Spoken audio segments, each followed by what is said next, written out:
Hi everyone, welcome to our very cozy wine bunker.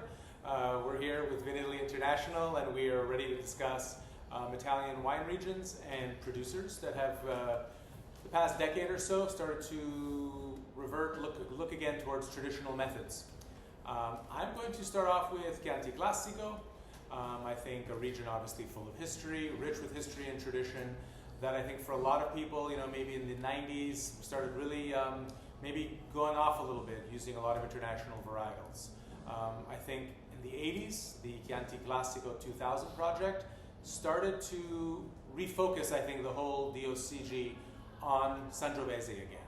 And with that project, isolating those 7 Sangiovese and 1 Colorino clone, making those available to producers in the nurseries, allowing them to replant, and start to look away from the international varietals and realizing that Sangiovese really held, I think, all the appeal and really the key to success for the region that we're seeing today.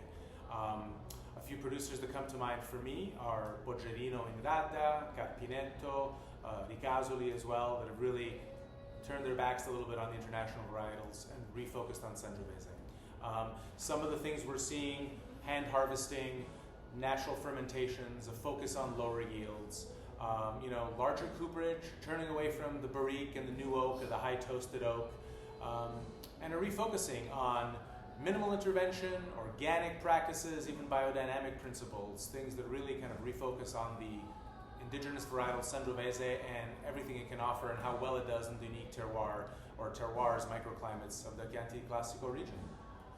In Liguria, for instance, there's also a new trend by new generations of producers to revitalize heroic viticulture, particularly the Colli di Luna. For instance, Colli di Luna DOC producers like Giacomelli, like Lambruschini, particularly the Bosoni family, Cadiluna Bosoni.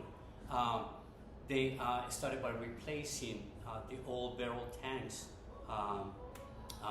with new tanks, steel tanks, with temperature control. At the same time, now with Paolo Bosoni's son Diego, they are introducing old viticulture practices using green manure, natural fertilizers, no weeding, hand picking, and they are planting at higher altitude to produce better, much more concentrated and smaller crops. I want to talk about the wine from Mount Etna in Sicily. Of course, a place where very austere for the environment because of the high altitudes, being a very active volcano. Till 20 years ago, it was almost abandoned and then rediscovered in the early 2000s. One of the pioneers of this rediscovering was Salvo Foti.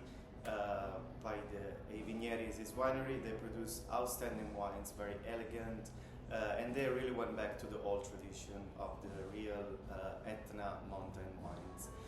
They use hand picking, hand harvesting, and also 100 years old bush wines.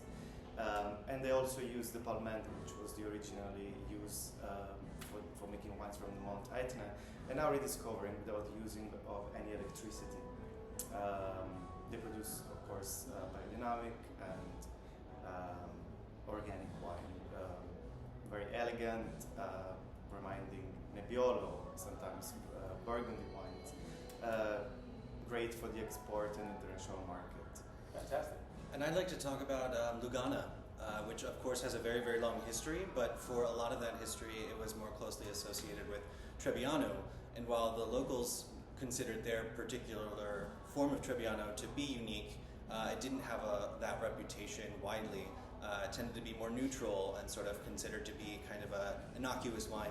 However, in the 2000s, it was discovered that Trebbiano was actually Trebbiano di Lugana, or Turbiana as it had been regionally known, and that allowed producers to draw more attention to the quality of their areas, focus on older vines, focus on the traditional morenic and calcareous clays in the area, and in addition to practicing more sustainable viticulture in general, they've also taken steps like Atella has decided to increase their vine plantings from about 3,000 in the 80s and 90s per hectare to 5,000 vines per hectare now. which overall decreases the number of potential buds, lowers yields, and contributes to better overall quality. Thank you so much for listening. We're going to probably get back to studying now. Ciao a tutti. Ciao.